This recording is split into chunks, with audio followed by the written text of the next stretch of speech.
कभी छोटी छोटी चीजों के लिए मत लड़, निगलेक्ट करते जाओ। इतनी ताकत पैदा कर लो, गांव कब्जा कर लो, शहर कब्जा कर लो, प्रदेश कब्जा कर लो, देश कब्जा कर लो। रोगे तो हर दिन तुम्हें एक बहाना मिलेगा रोने का, हर दिन। बस आदत डालनी है, चाहे रोने की डाल लो, चाहे हंसने की डाल लो। बहुत सारे लोग इस दुनिया में दुर्योधन सिंड्रोम से परेशान।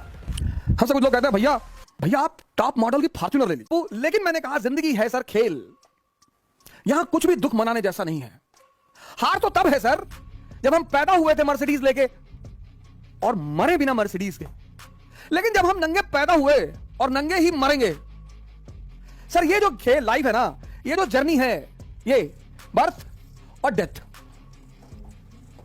ये जो जर्नी है ना सर, बर्थ और डेथ वाली, ये एक यात्रा है सर। आदमी यहां भी नंगा, आदमी यहां भी नंगा। जब दोनों जगह नंगा है तो अब इसको जीने के दो तरीके हैं। एक, रो रो के जियो, रोज रो रोज। ये जो 95% आम आदमी है सर, ये वही है सर, रो रहे हैं सर। जिनके पास मारुति स्विफ्ट है ना, वो फॉर्च्यूनर के लिए रो रहे हैं। जिनके पास 3 BHK का मकान है, वो विला के लिए रो रहे हैं। पागल। हमारे एक मित्र हैं, अब तो रहे नहीं, श्री एस के ओझा जी, हमारे संघर्ष के बहुत बड़े साथी थे वो। उनका एक कमरा था सर 6x6 का। हम उस 6x6 के कमरे में 3 लोग सोते थे सर। हमारे पास इतना पैसा नहीं था कि हम रूम रेंट पे ले लें मुखर्जी नगर में सर। मेरी 8 बजे सुबह क्लास होती थी और अब शुरुआत में तो आपके पास इतना पैसा होगा नहीं, घर से कोई बैकिंग थी नहीं, माता जी ने घर से भगा दिया था। सिर्फ मेरे एक बचपन के मित्र हैं जिनका नाम मैं किसी दिन बहुत फुर्सत से लूंगा, पंकज पांडे जी। उन्होंने बीच बीच में बहुत आर्थिक सहायता की सर। लेकिन आप हर महीने खाने का पैसा, कपड़े का पैसा थोड़ी मांगेंगे सर। 8 बजे से लेकर 2 बजे तक होटल में, 4 बजे ऑटो से कमरे पहुंचते थे, सुबह 8 बजे क्लास होती थी सर।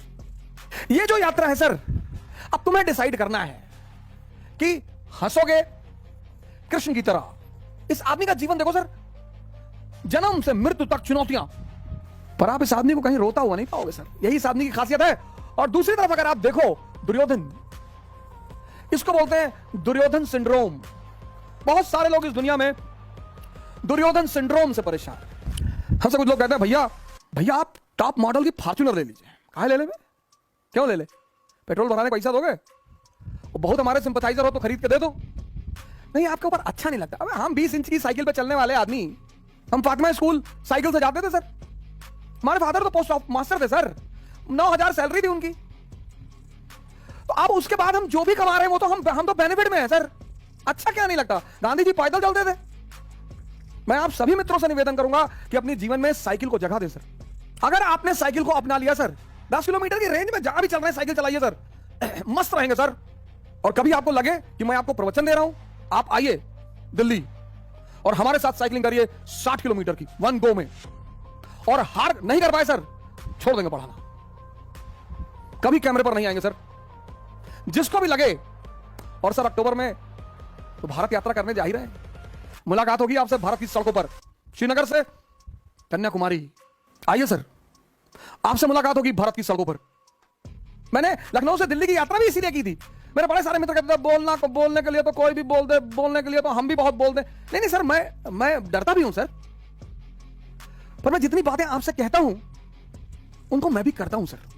मेरे पास साइकिल है सर, उसी साइकिल ने, फॉर्च्यूनर ने किसी को इज्जत दी सर। बड़े लोग फॉर्च्यूनर पे चलते हैं, उस साइकिल ने मुझे इज्जत दी, उस साइकिल ने मुझे नाम दिया, उस साइकिल ने मुझे सेहत दी सर। मैं 2 किलो आम खा लेता हूं, आम मैं छोड़ नहीं सकता था, शुगर बढ़ रही थी स्टेरॉइड खाने से, सर्कोडिस्टिक की वजह से आम छोड़ नहीं सकता था।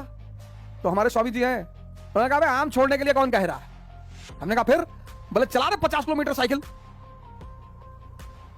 जब मजा ले रहे हो ना सर, तब मेहनत भी करो।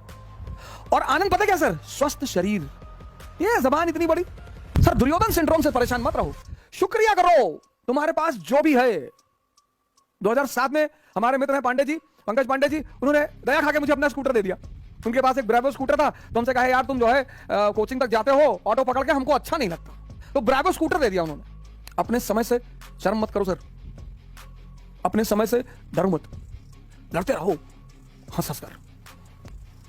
ये जो है अब आपको डिसाइड करना है सर। रोगे तो हर दिन तुम्हें एक बहाना मिलेगा रोने का, हर दिन। बस आदत डालनी है, चाहे रोने की डाल लो, चाहे हंसने की डाल लो। मैं एक पिक्चर मूवी देखा था, मुन्ना भाई MBBS है ना, वो डॉक्टर अस्थाना, बड़ी जबरदस्त। वो उस मूवी का वो मैसेज बड़ा जबरदस्त लगा। कहता मैं आपकी बेटी से शादी नहीं करना चाहता, मैं अब नहीं करूंगा आपकी बेटी से शादी, अब मुझे एक नई लड़की मिल गई है। तो कहता कौन? कहता वो डॉक्टर सुमन। तो हंसने लगता, कहता मुझे पता था कि तू सुन के हंसेगा जरूर। Laughing therapy. कभी कभी मूवियां अरबों अरबों रुपए का मैसेज दे जाती हैं, हम गौर नहीं करते सर। समझदार लोग अर्थ के लिए लड़ते हैं, मूर्ख लोग बर्थ के लिए लड़ते हैं। ये हमारा स्कूटर है, ये हमारी जमीन, एक बिस्सा जमीन है, एक बिस्सा हमारी जमीन, ले जाओ एक बिस्सा। जिस दिन मौका लगेगा तुम्हारा पूरा घर ही कब्जा कर लेंगे। कभी छोटी छोटी चीजों के लिए मत लड़, निगलेक्ट करते जाओ।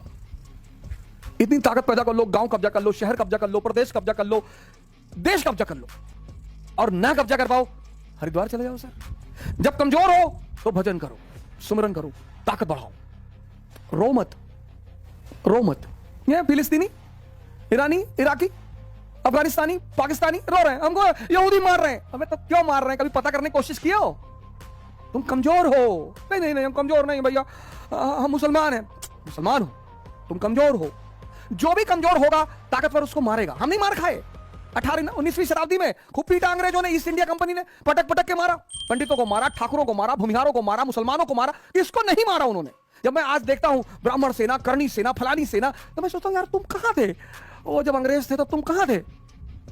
बहुत मारा पटक पटक के, सबको मारा उन्होंने, बगल में बैठने नहीं देते थे।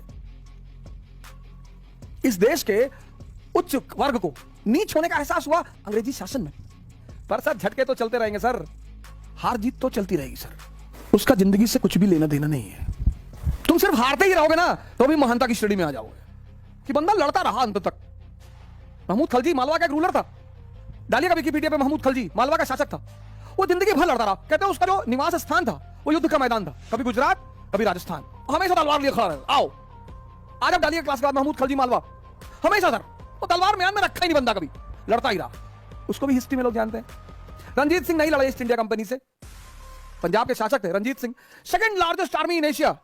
आलू छीलने के लिए आर्मी बनाए हो? सेकंड लार्जेस्ट आर्मी, फौज खास तोप रखे हैं।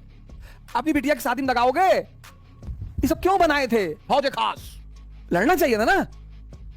जब सेकंड लार्जेस्ट आर्मी थी तो एक टेस्ट अंग्रेजों से कर लेते। नहीं लड़ा अंग्रेजों से बंदा। हालांकि महान आदमी है, ग्रेट रूलर है 18वीं शताब्दी का, लेकिन उसकी गलती एक ये बहुत बड़ी है कि उसने अंग्रेजों से लड़ाई नहीं लड़ी। लड़ना चाहिए था। अंग्रेजों ने कहा सिर्फ सतलज के इस पार नहीं आओगे, मगर नहीं आएंगे भैया, लड़ना चाहिए था। वही अंग्रेज, वही सेना उसकी जानी दुश्मन बन गई उसके मरने के बाद। जिंदगी में दो काम करो, एक युद्ध, एक प्रेम। जिंदगी में दो ही चीज देखो। लोग कहते हैं जो प्रेमी हो जाते हैं वो युद्ध नहीं कर पाते, बेवकूफ प्रेमी है। खूब युद्ध करो।